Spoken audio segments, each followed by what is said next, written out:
Merci, Monsieur Questel. La parole est à Madame Laetitia Avia, rapporteure pour avis de la Commission des lois constitutionnelles, de la législation et de l'administration générale de la République.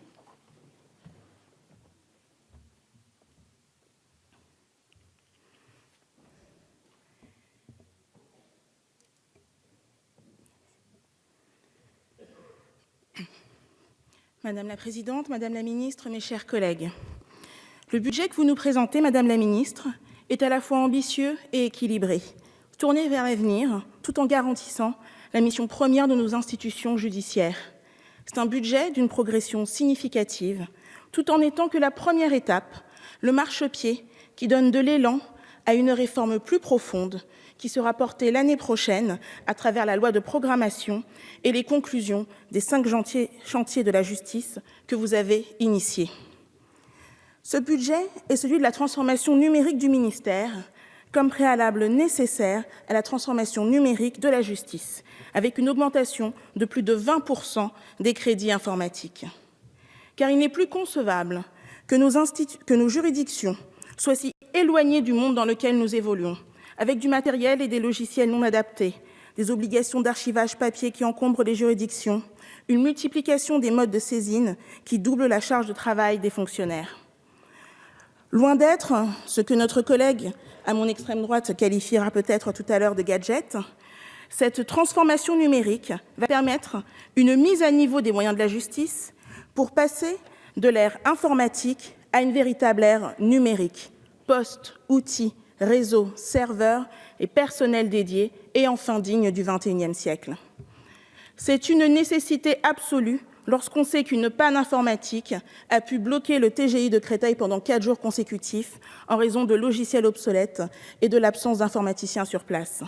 C'est un enjeu pour les fonctionnaires du ministère, mais aussi pour les justiciables, victimes collatérales de cet archaïsme que nous décrions. Madame la ministre, vous l'avez dit, ce budget est pensé pour les plus démunis et la progression significative des crédits d'accès au droit et à la justice, portée à plus de 400 millions d'euros, en est la preuve. Avec plus d'1 million de demandes, des bureaux d'aide juridictionnelle asphyxiés, un processus administratif lourd, vous avez entendu une demande unanime de réforme. La dématérialisation est attendue de tous et votre budget permettra de la mettre en œuvre. Le numérique simplifiera la mission des fonctionnaires et renforcera l'accès à la justice des plus démunis, des plus vulnérables.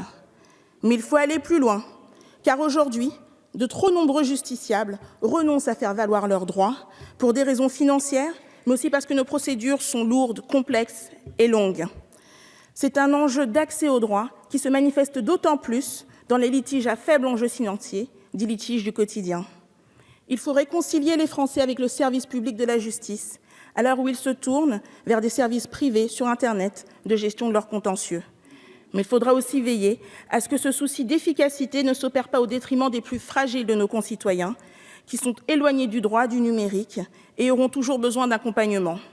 Car un litige à 4 000 €, c'est plus de 3 mois de salaire pour une personne au SMIC. Ce n'est pas un petit litige. Soyons donc vigilants pour garantir l'accès au droit à tous. L'obligation de conciliation dans les litiges du quotidien a déjà amorcé un changement de paradigme, privilégiant un règlement amiable à l'approche contentieuse et judiciaire. Je souligne également l'importance des maisons de la justice et du droit et du rôle des greffiers, relais de l'institution judiciaire qui exercent en leur sein.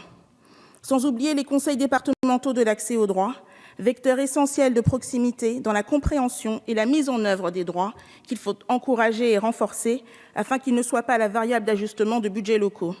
Et je rappelle à cet égard que des conseils départementaux sont en péril en Île-de-France suite au désengagement financier du conseil régional. Cela ne va pas dans le sens de l'histoire, et vous l'avez compris.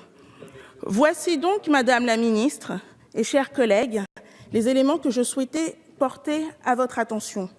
Les crédits de la mission justice vont porter le fonctionnement de la mission des institutions judiciaires à la hauteur des valeurs et des objectifs de notre État de droit.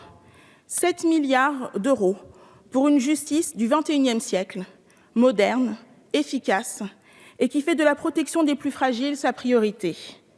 Certains nous diront que ce n'est pas assez, disons juste qu'on en veut toujours plus pour la justice et que c'est louable. Et nous serons au rendez-vous au printemps 2018.